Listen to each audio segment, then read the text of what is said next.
Welcome to Axios' first virtual event of 2022, Charting the Course for Cybersecurity. I'm Margaret Talev, Managing Editor for Politics here at Axios, and I'm coming to you today from Arlington, Virginia. And welcome to our audiences on Facebook, YouTube, Twitter, LinkedIn, and of course, Axios.com. You can join the conversation today on Twitter with @Axios and #AxiosEvents. Over the next 30 minutes, I'll be joined by my colleague, Ashley Gold, and we're going to be exploring how the evolving nature of increased cybersecurity threats impacts our daily lives and how governments and businesses are responding to these issues.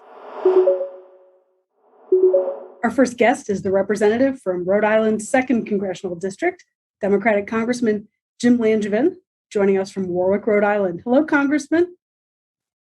Good afternoon, Margaret. Well, thanks so much for spending some time with us. Congressman, you're kind of the godfather of cyber in Congress. In addition to your membership on House Homeland Security and Armed Services, of course, you're also the co-chair and the founder of the Congressional Cybersecurity Caucus. You helped establish the U.S.'s first national cyber director. And your decision to retire has caused a lot of people to kind of freak out about who's going to be taking the mantle. So I do want to go back to that topic before we say goodbye today. But let's start with right here and right now. I know a big priority for you this year is about trying to codify systemically important critical infrastructure. As I understand it, this is about kind of what are the standards around greater intel sharing for banks or utilities with the government, what kind of higher security thresholds there need to be. Can you talk to us about where this stands now and what do you expect to happen this year? Yeah, thanks for the question. It's great to be with you all. First of all, the concept of systemically important critical infrastructure came out of the Cyberspace Solarium Commission, which was a congressionally created commission to create an overarching strategy to better protect the United States against cyber attacks of significant consequence. And the issue of what we call SICI, or systemically important critical infrastructure, is focused on those companies that are so large and so important to the national or economic security of the United States that if they went down, it wouldn't be just the country, the company having a bad day, but the entire country having a bad day. Think of a whole sector of the country's electric grid going down, just by way of example. So that's the ballpark of what we're talking about, systemically important critical infrastructure. So we want to create a closer collaborative relationship with those companies so that we can have broader actionable intel sharing, as well as have the company be able to give context to what maybe the intel community is seeing. So creating a new social contract between the government and these critical, systemically important critical infrastructure entities. Where does it stand right now? Is there already legislation that regulates this, or is it really starting from ground zero and it like nothing's bipartisan anymore? Is this one bipartisan, or is there a real question mark? Okay. Much of the work of the Solarium Commission, it was a 14-member commission. We had 4 members of Congress, 2 senators, 2 House members, myself included. And then we had experts both inside and outside of government that participated. We came up with 80 recommendations to fulfill this congressional mandate about the stronger strategy. So it is very bipartisan, it's collaborative, really nonpartisan on the commission. And then took a bipartisan effort to get about 27 or so of the findings through the Congress and acted into law, including creating the first ever Senate confirmed national cyber director, Chris Inglis, that President Biden just appointed.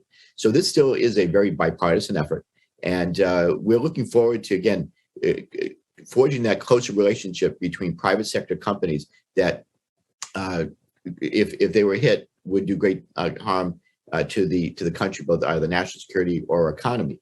But there are also companies that have the capability, the capacity to really work with the federal government and accept, say, cyber threat information and do something about it if they were to get it. So the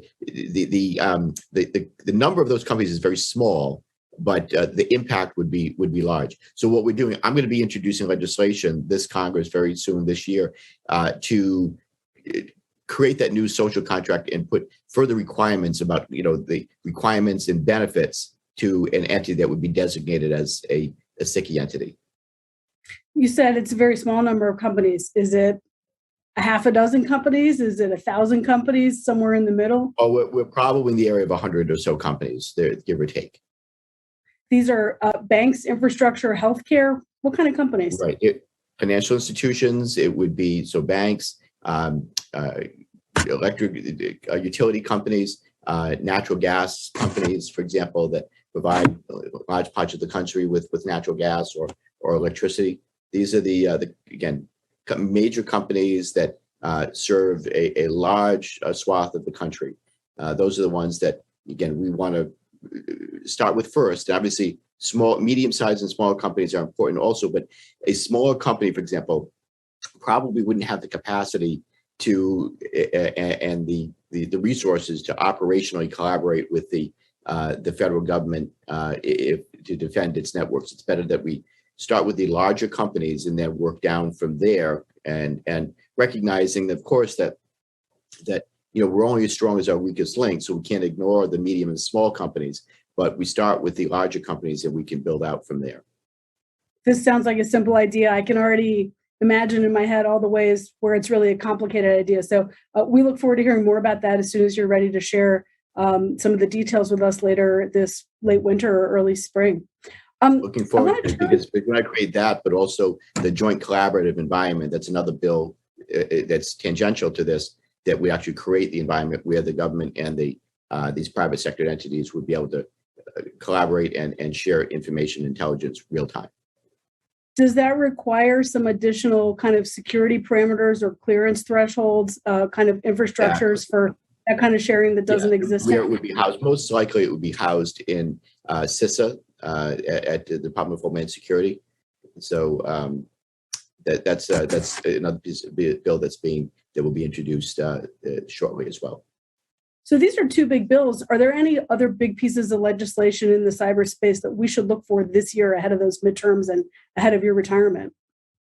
Sure. Incident reporting is another big one, and then also creating a Bureau of Cyber Statistics. So that's the last one is kind of wonky, but right now we don't have any very good data to really give us good information about where individuals or companies should be spending their next cybersecurity dollar.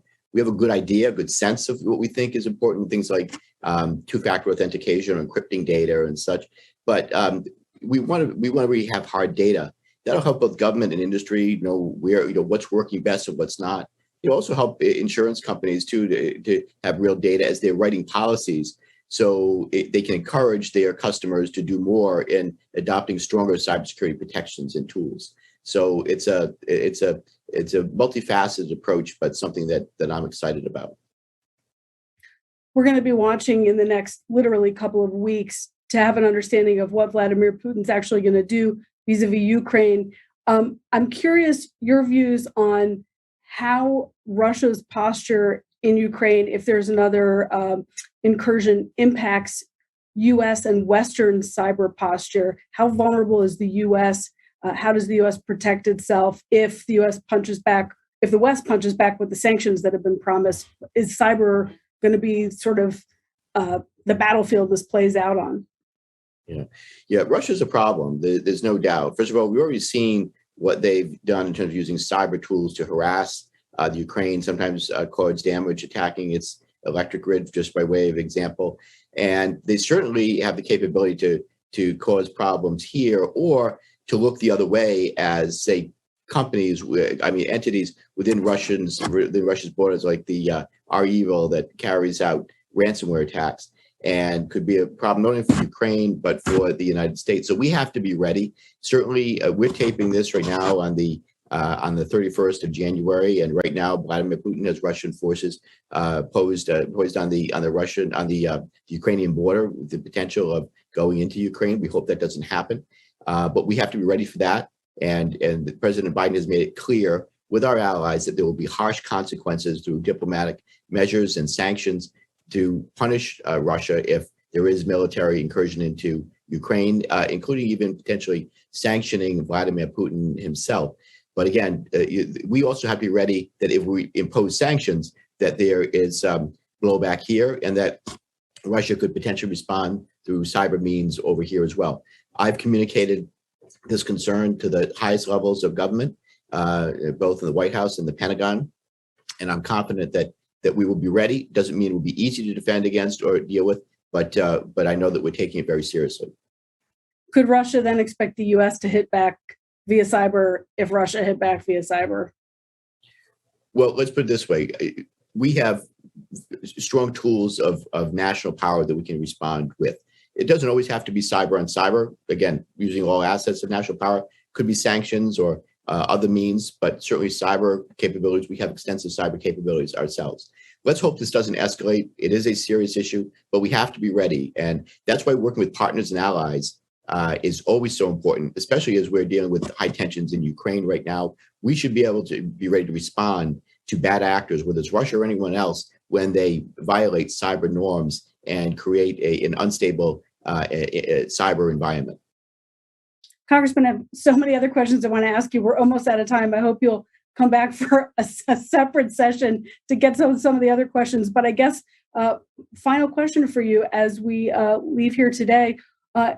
Everyone wants to know, I want to know, what are you going to be doing after Congress? How are you going to remain an expert advisor in this cyberspace? And who in Congress is going to pick up the mantle for you? So thanks for the question. I still have another year to go or so in my term, just under that. So to the end of 2022, and I'll be actively and aggressively working on cyber issues right up through the end of my term. But I hope to stay active in some way, shape, or form. I'm sure I will in cyber. I've developed all these years of expertise. It was a very difficult decision to not seek re-election. But getting on an airplane every week became less and less appealing. Doing that every week, and that 22 years is a long time to be doing anything. I hope to be able to contribute my talents in some ways or another. But we have great partners in Congress. You've got Dutch Ruppersberger, my colleague in the Democratic Caucus, but also Mike Gallagher, one of the co-chairs of the Solarium Commission, and there's many. Mike McCall, who Mike and I started the Cybersecurity Caucus together. So there'll be many other people. I hope that and believe that will take up the mantle, and I will encourage them and support them in any way possible. Congressman Langevin, thanks so much for our conversation here today. We look forward to talking to you a lot more over the course of 2022. And thank you for joining us today at Axios. Thank you. Thanks for having me. Great conversation. And next, our view from the top. Thanks, Margaret. And thank you to our sponsor, Lacework, for making this conversation possible. And joining me now from San Francisco, California, is the co-chief executive officer of Lacework, David Hatfield. David, welcome to Axios. Thank you, Chris. Great to be here. I love what you guys are up to.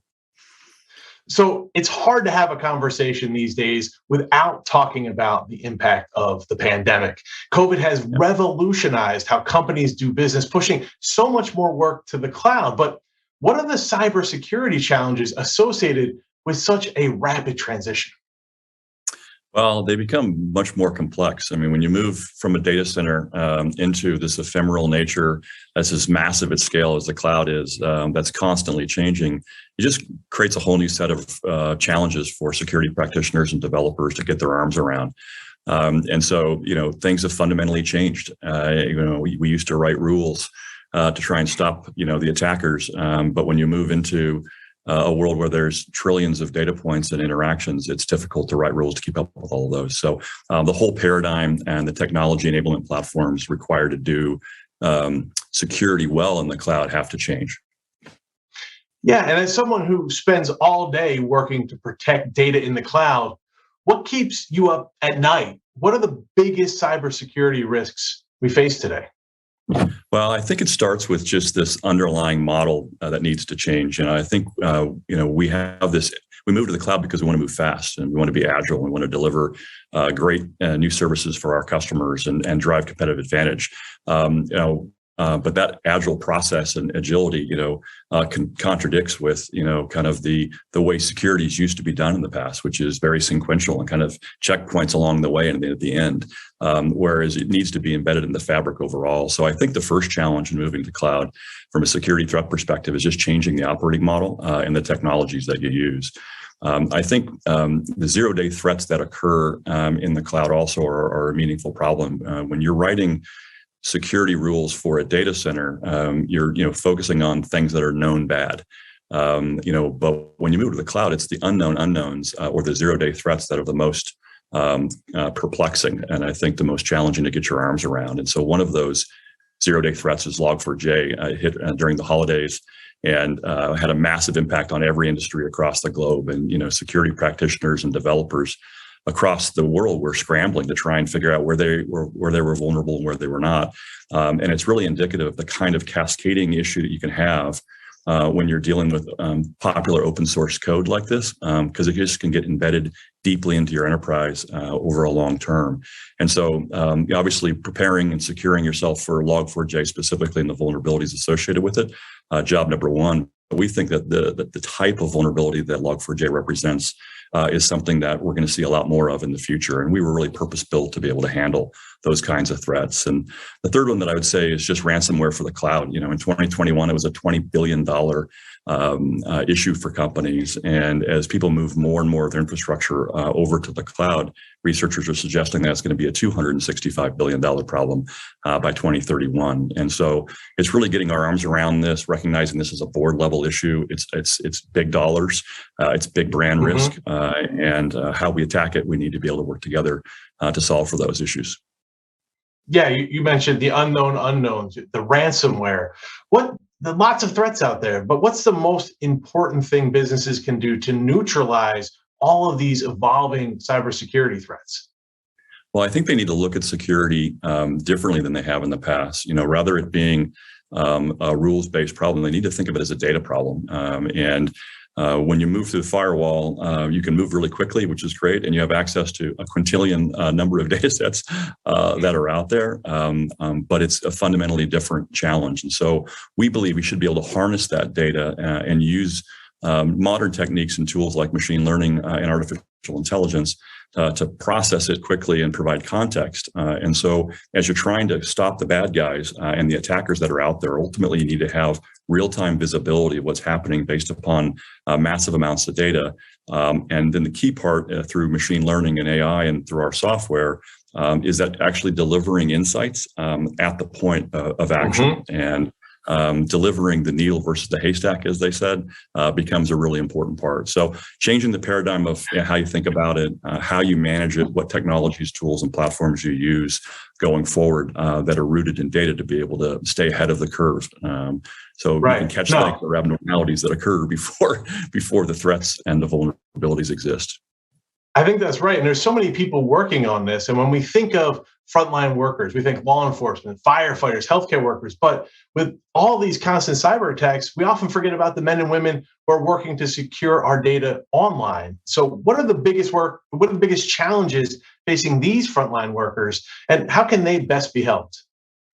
Well, I think one of the things that excited me about being part of Lacework was that we had the belief that we can actually change security from a blocker or a compliance engine that slows business down to an enabler. And, if you're a security practitioner, you're constantly wading through volumes of noisy alerts, trying to find the needle that needs to be focused on. But if you can use automation and you can use machine learning and artificial intelligence to automate a lot of those manual tasks, you can actually focus on remediation and focusing on embedding security across the entire workflow. So it becomes part of the fabric of the entire development cycle versus a stop point at the end. So at the end of the day, we believe that security practitioners can transform the role into governance and enablers versus individuals or a function that really does slow down business. You don't have to make the choice any longer between going fast or being secure. You can have both.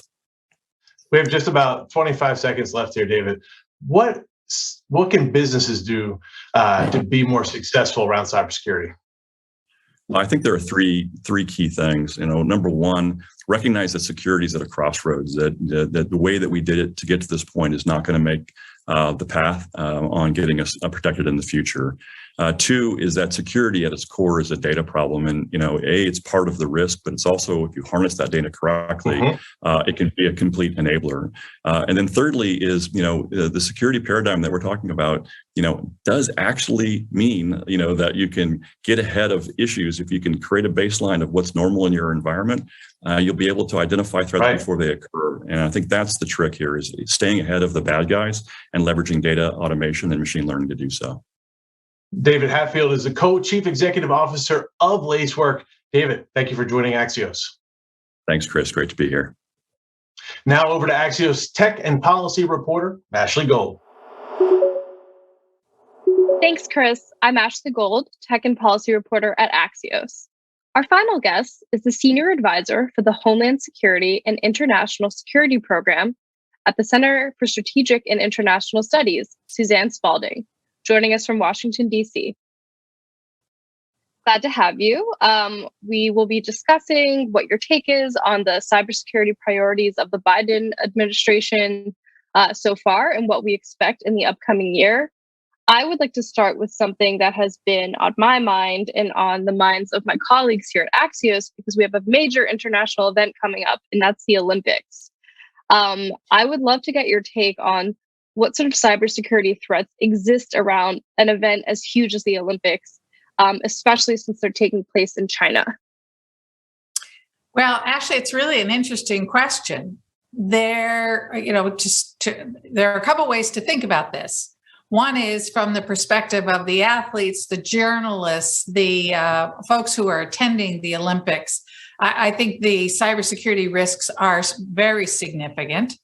We know that the Chinese government is very active in its use of malicious cyber activity. And so I think they are all appropriately being warned and should assume that their devices are going to be compromised.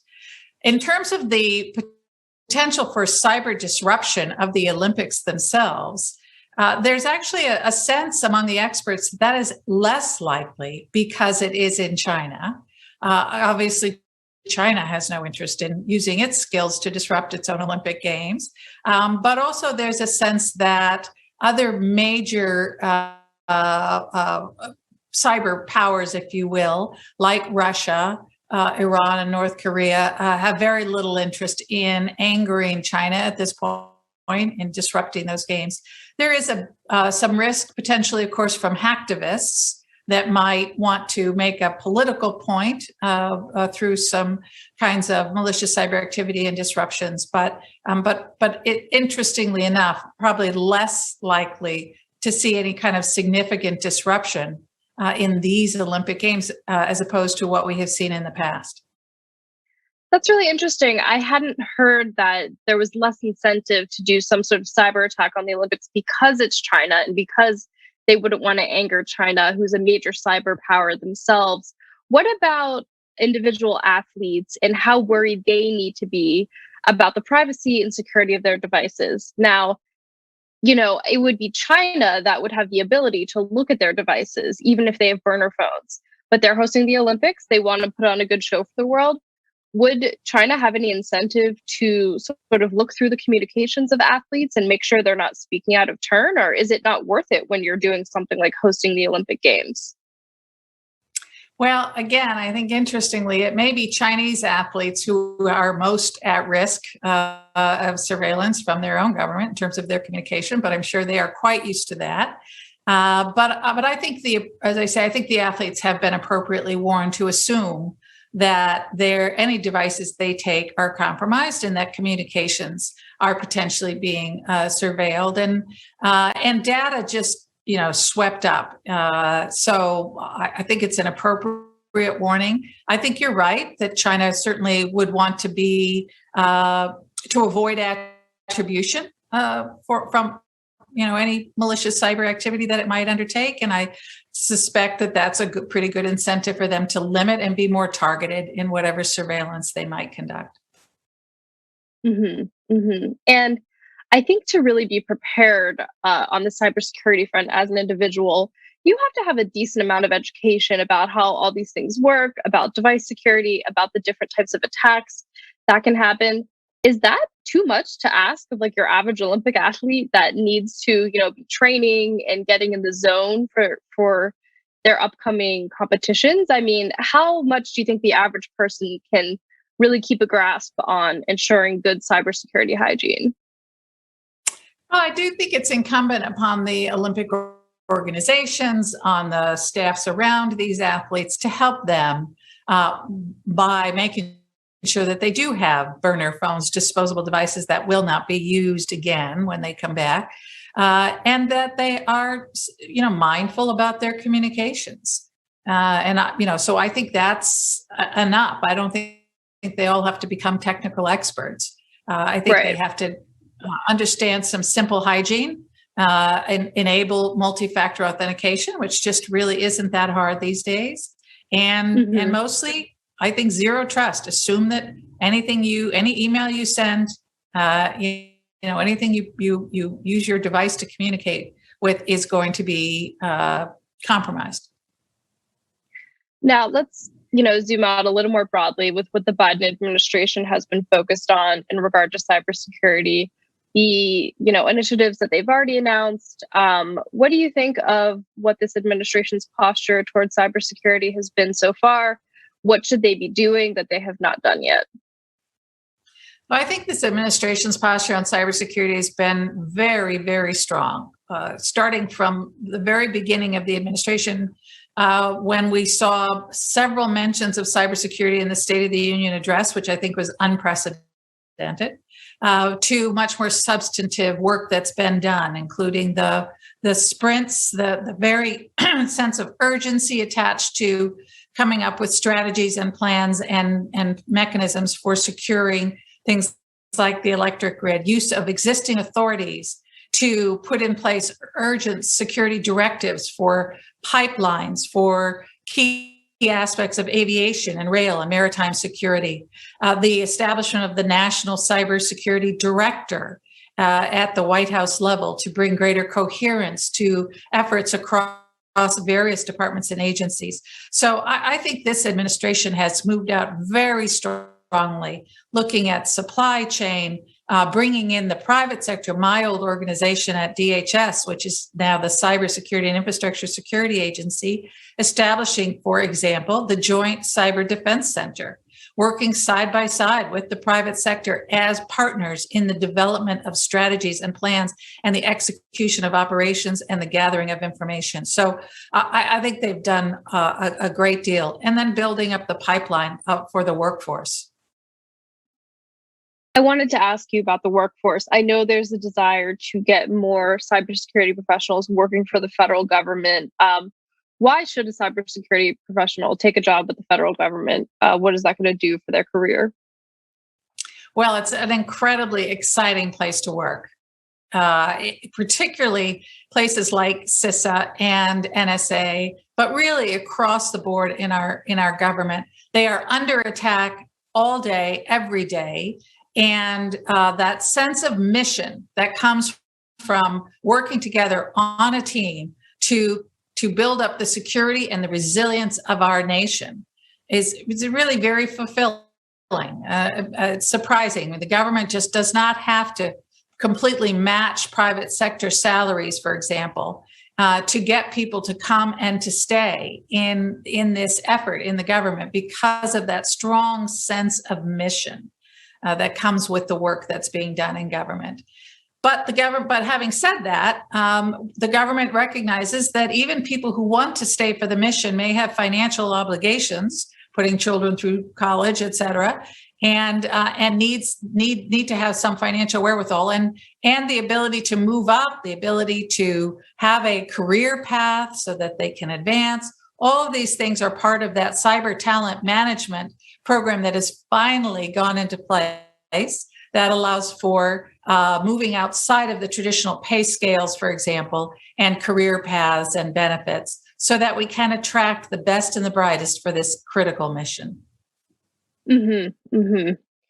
And when you think about how the nature of cybersecurity threats have evolved over the past couple of years, what is most significant to you and what scares you the most?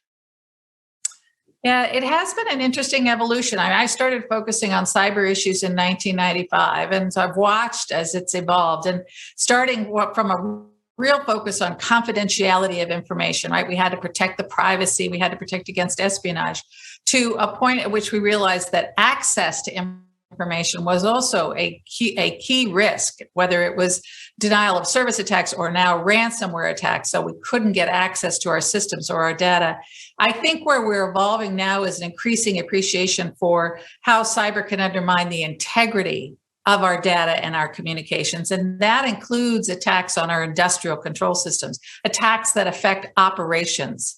And we think of Colonial Pipeline, we think of the JBS meatpacking, but I think about the attack that got less attention on the water system in Oldsmar, Florida, where a remote attack created potentially toxic levels of a chemical at a water treatment facility. So that's the next evolution. And that really, those kinds of impacts on operations is what keeps me awake at night. Absolutely. It's starting to become something people can really feel tangibly, and it's real to them. And with that, we're going to wrap up. Thank you so much, Suzanne Spaulding, for joining Axios. Thank you, Ashley. Thank you all for joining this afternoon for another conversation that has made us all smarter, faster. For more information or to sign up for Axios Login or Axios Sneak Peek, visit axios.com/newsletters or on the Axios app. Thank you all for joining, and we'll see you on axios.com.